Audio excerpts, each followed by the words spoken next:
We're back with another review roundup, this time for the month of August.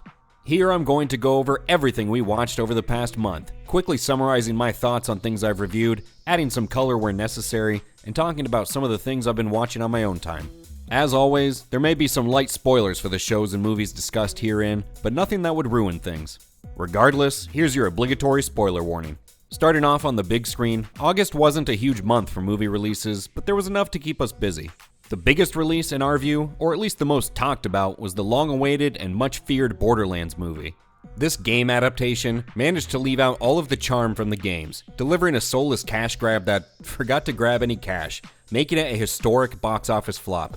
It took 15 years for this movie to materialize, and when you saw the final product, it just left you wondering why anyone would have spent 15 minutes trying to bring this to life, let alone a decade and a half.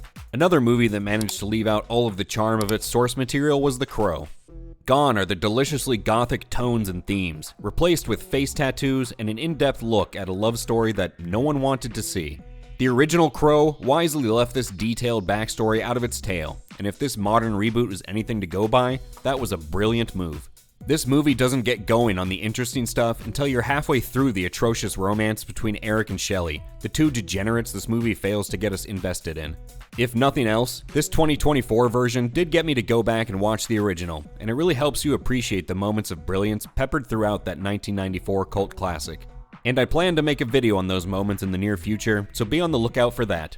Alien Romulus was noticeably better than those two films. It returned to the Alien franchise to its claustrophobic space horror roots, and largely paid homage to the originals, while adding a few new things to the Alien universe. It wasn't without its problems, of course, as the characters are little more than forgettable fodder for the events of the film, but overall it was a pretty good movie. The small screen for us was dominated by two fantasy epics, one wrapping up its second season in House of the Dragon, and one starting its sophomore outing in The Rings of Power. I'm sad to say that Season 2 of House of the Dragon was a letdown. Despite some great character work here and there, and some great acting, the season didn't accomplish much else, leaving us story-wise in much the same spot we were in at the end of Season 1. And it left us with the feeling that the events of the book Fire and Blood are being stretched to their absolute lengths to fill out as many seasons as possible. But from what I read after the season wrapped, it looked like the strikes and budget pressure from HBO did have a real effect on the story they were able to tell in Season 2.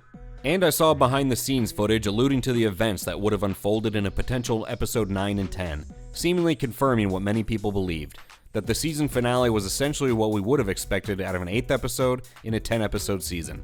So that's a shame, and we can only hope that the feeling of being let down doesn't dissuade too many people from tuning into the 3rd season, if the show is going to return to form.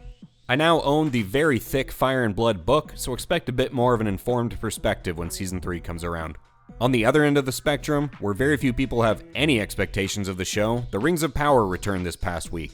This season promises to take on a darker tone than the first season, but the tone of that first season was hardly its largest problem. They have an uphill, seemingly impossible road to climb to win back people's opinion of Rings of Power, after the first season played it fast and loose with Tolkien's lore, bored many to tears, and Galadriel shat up the screen in every scene she was in.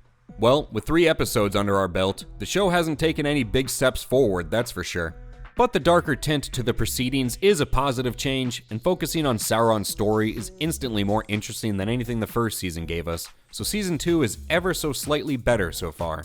But it's also still pretty boring a lot of the time, something that will sink any show no matter how much money you throw at it. Galadriel looks to be the same sociopathic, meme-generating character she was in Season 1, so at least we still have her to dunk on relentlessly. And while there might be less laugh-out-loud moments than we had in the first season, it's still a pretty good hate watch to make fun of, so make sure to stay tuned to the channel for our weekly comedy reviews of each episode. On my own time, I spent some of it watching the first 2 Alien movies as well as the original Crow to prepare for their subsequent reboots. And outside of the return of college football, which as a Florida State fan I won't be taking questions on, thank you very much for respecting us during this time of grief, the only other things I got to were the return of Snowpiercer for its final season and the Sign Stealer Connor Stalions documentary on Netflix. That documentary doesn't blow the doors off the Michigan sign stealing controversy, but it does give you some good insight into everything that was going on. Of course, the documentary looks to have been timed up with the NCAA moving to levy some punishment against Michigan soon, making it just another piece of an already bizarre puzzle. As for Snowpiercer, aka The Train Show, I started watching the show back when it was on TNT as I liked the movie, and at a minimum, I find the overall concept intriguing. The show has never been anything worth talking about in my opinion, however, and this final season is much of the same so far. And that's going to do it for everything we watched in the month of August. There wasn't a whole lot to talk about for this past month, and I want to keep this brief so I can get back to the Rings of Power and prep for some other shows and movies coming out in September. As always, let us know about anything you've been watching and what you thought about it down in the comments.